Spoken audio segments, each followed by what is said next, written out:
Dikala Wakil Presiden Gibran Rakabuming bertemu dengan Wakil Ketua DPR sekaligus Ketua Harian Partai Gerindra Sufmi Dasko Ahmad.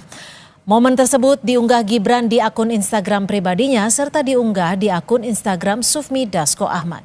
Di akun Instagramnya, Wapres Gibran bilang kalau menu makan siang bersama Wakil Ketua DPR RI Bapak Sufmi Dasko, yakni mie bakso, nasi dendeng balado, dan tumis daun pepaya. Momen makan siang bersama Wakil Presiden Gibran Rakabuming bersama dengan Ketua DPR RI Sufmi Dasko Ahmad sekaligus Ketua Harian Partai Gerindra mengundang tanya. Benarkah ada perbincangan penting antar keduanya? Kami akan bahas bersama Direktur Eksekutif Parameter Politik Indonesia, Mas Adi Prayitno. Mas Adi, kalau kita melihat dan juga membaca dari makan siang bersama antara Wapres Gibran dan juga Ketua Harian Gerindra Sufmi Dasko Ahmad, apa yang bisa Anda baca? Apakah ini sinyal bahwa Gerindra masih harmonis dengan Pak Jokowi atau hanya sekedar memelihara kesepahaman saja? Saya kira ada dua hal ya. Pertama, mestinya pertemuan antar tokoh semacam ini itu adalah perkara biasa. Karena kita tahu misalnya Prabowo Subianto dengan Pak Profesor Dr. Sufmi Dasko adalah satu kubu dalam pemilihan Pilpres di 2024 yang lalu. Jadi kalau ada pertemuan seperti makan siang, bisa juga makan malam ataupun sarapan pagi, itu mestinya tidak terlampau perlu ditafsirkan secara berlebihan karena secara prinsip dan secara politik memang Pak Dasko ataupun Mas Gibran itu berada dalam suatu koalisi kekuasaan politik yang sama, terutama terkait dengan Pilpres 2024 yang lalu. Itu yang kemudian sangat mudah sebenarnya untuk menjelaskan, termasuk misalnya pasti publik melihat ini pasti ada pembicaraan yang terkait dengan isu-isu politik kebangsaan, minimal bicara tentang bagaimana untuk semakin memantapkan supaya program-program strategis Prabowo Subianto, program yang pro kerakyatan seperti soal program makan bergizi gratis, soal koperasi desa merah putih, soal sekolah rakyat dan seterusnya, itu sesuai dengan harapan dan tentu saja mampu memberikan akses yang positif, terutama menyelesaikan persoalan-persoalan yang ada di masyarakat selama ini yang belum ada solusinya.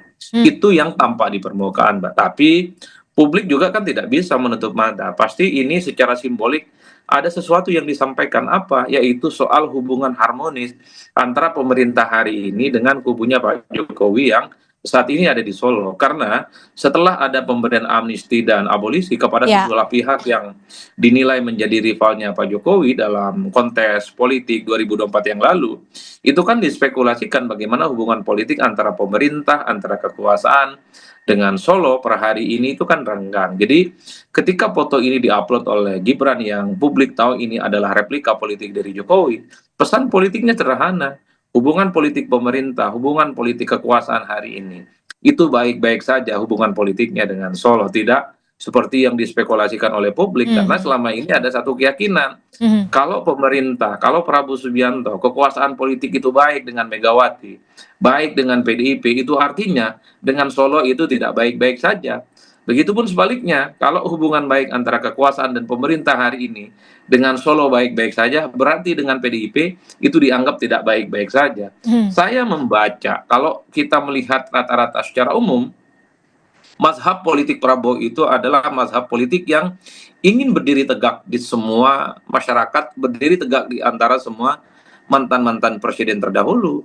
Jadi membaca Prabowo itu tentu tidak bisa dalam konteks hitam dan putih. Artinya Prabowo Subianto itu baik dengan SBY, baik dengan Jokowi, baik juga dengan Megawati Soekarno Putri. Jadi tidak bisa dalam perspektif konfliktual saja.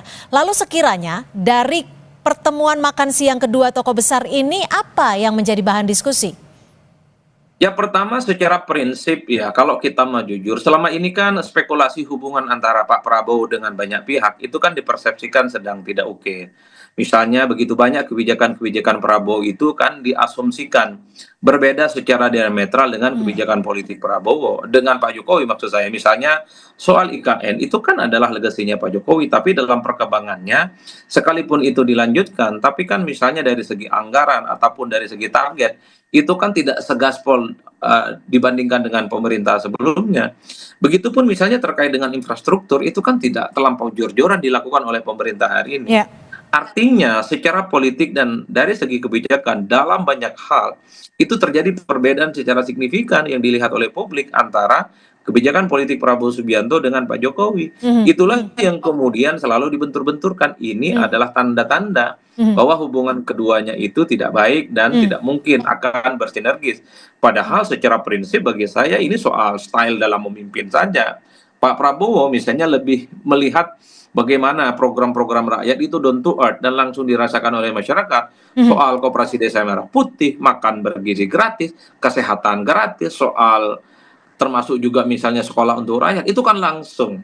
Pak Mhm. Jokowi tidak melakukan itu secara prinsip dan lebih menjadikan infrastruktur atau IKN dijadikan sebagai instrumen untuk menyelesaikan semua persoalan-persoalan Oke. kebangsaan. Mhm. Itulah yang kemudian dibentur-benturkan oleh publik. Bagi saya, Pak Prabowo itu punya style politik sendiri, agak berbeda dengan pemimpin-pemimpin sebelumnya, tapi itu jangan ditafsirkan sebagai sebuah hal sifatnya konflik ataupun berbeda secara mazhab. Ya. Inilah yang Apakah saya kira dalam dengan dalam pertemuan makan siang ini turut diperbincangkan soal adanya struktur baru di tubuh TNI? Karena ini sangat bertepatan sekali sebelum hari ini dilantik Wakil Panglima TNI.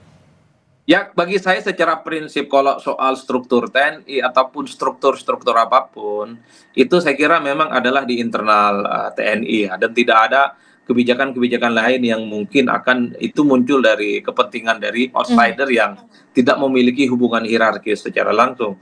Tapi bagi saya secara prinsip, pertemuan-pertemuan tokoh kunci semacam ini menjadi penting sebenarnya untuk disampaikan kepada publik, minimal untuk memberikan pesan harmoni, Ya. memberikan kesan kerjasama politik. Karena kalau kita mau jujur Mbak, sebenarnya selama kurang lebih sekitar 10 tahun semacam ini kan Mas Gibran itu sangat jarang sepertinya mengunggah bagaimana kebersamaannya dengan elit-elit kunci di negara kita. Mas Mhm. Gibran itu dalam banyak hal tidak terlampau menunjukkan bagaimana relasi politiknya dengan DPR, relasi politiknya dengan pimpinan-pimpinan partai politik, ataupun pimpinan-pimpinan fraksi.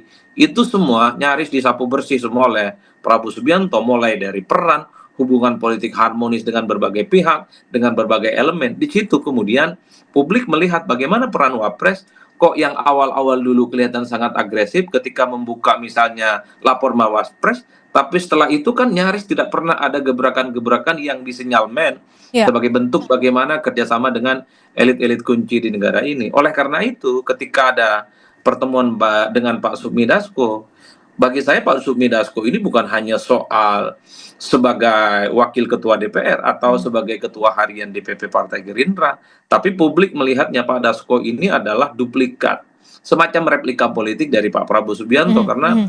saya kira begitu banyak kepentingan-kepentingan politik pemerintah, Mhm. lobiisnya, penyambung lidahnya, dan termasuk soal Ada eksekutornya, di Dasko. itu memang ada di tangannya Pak Dasko. Oke, Itulah yang tapi saya gini, kira. kalau memang kalau kita lihat dari Pak Dasko, Mas Gibran, ini kan adalah bukan sekedar nama ya.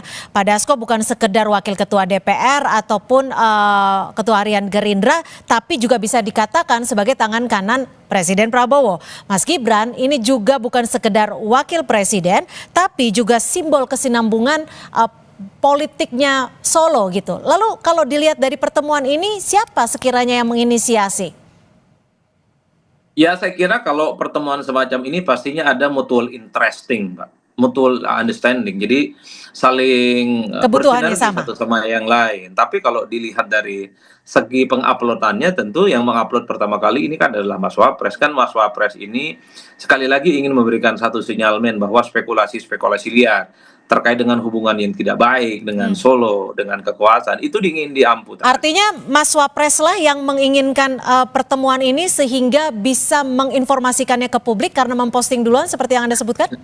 Kalau semacam itu agak sulit karena postingannya seperti kolaborasi, karena memention juga Pak Dasko ya. Tapi bagi saya secara prinsip, siapapun yang menginisiatifi pertemuan ini, rasa-rasanya memang mempertemukan dua figur ini yang dianggap mewakili Solo dan dianggap mewakili pemerintah menjadi penting untuk memberikan pesan harmoni, Mhm. untuk memberikan kerjasama, untuk memberikan kesan bahwa semua hubungan politik kekuasaan hari ini dengan semua faksi, dengan semua kubu, dengan semua elemen itu baik-baik saja. Oke. Apalagi ini di bulan Agustus tentu harmoni dan kerjasama itu jauh lebih ingin ditonjolkan dibandingkan dengan yang lain. Itulah yang saya sebut sebagai panggung depan. Meski begitu, memang Pak Prabowo Subianto itu kan memiliki hubungan baik dengan mantan-mantan presiden terdahulu. Tapi bagi saya Pak Prabowo Subianto itu nggak mungkin didikte, nggak mungkin didirect, apalagi diatur-atur oleh mantan-mantan presiden terdahulu. Prabowo ingin menunjukkan sebagai presiden punya hak prerogatif dan bisa menentukan bagaimana arah kebijakan politik ke depan itu tentu sesuai dengan selera, sesuai dengan style, dan sesuai dengan keinginan-keinginan Prabowo tanpa diintervensi apalagi diatur-atur orang lain. Pesan itu yang sepertinya ditangkap oleh publik. Tapi dalam diskusi ini menurut Anda sendiri ikut dibahas tidak soal alasan mengapa Presiden Prabowo memberikan amnesti dan bagaimana membaca representasi kekuatan politik saat ini setelah pertemuan antara Dasko dan juga Gibran?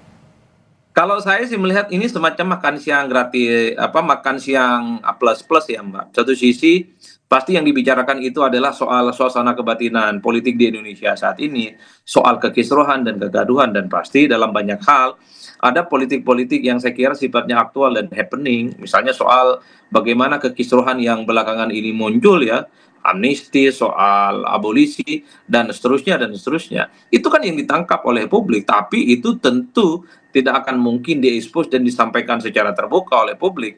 Makanya logika panggung depan dan panggung belakang itu sangat relevan dalam konteks ini.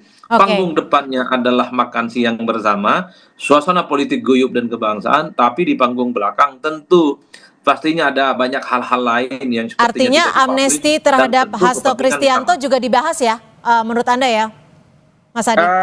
Saya tidak terlampau meyakinkan karena ini adalah post factum, sesuatu yang sudah lewat, sesuatu yang sudah menjadi cerita politik dan sudah menjadi cerita sejarah. Hasto sudah bebas, Tom Lembong juga bebas.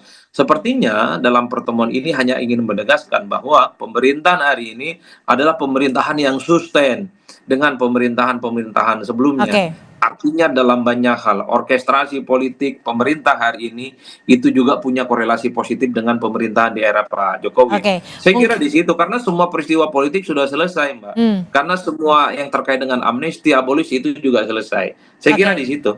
Oke, mungkin yang bisa dibaca dan juga bisa disimpulkan adalah ketika nantinya pada 17 Agustus para presiden-presiden terdahulu bisa berkumpul di Istana Negara. Terima kasih Mas Adi Prayitno atas perspektifnya.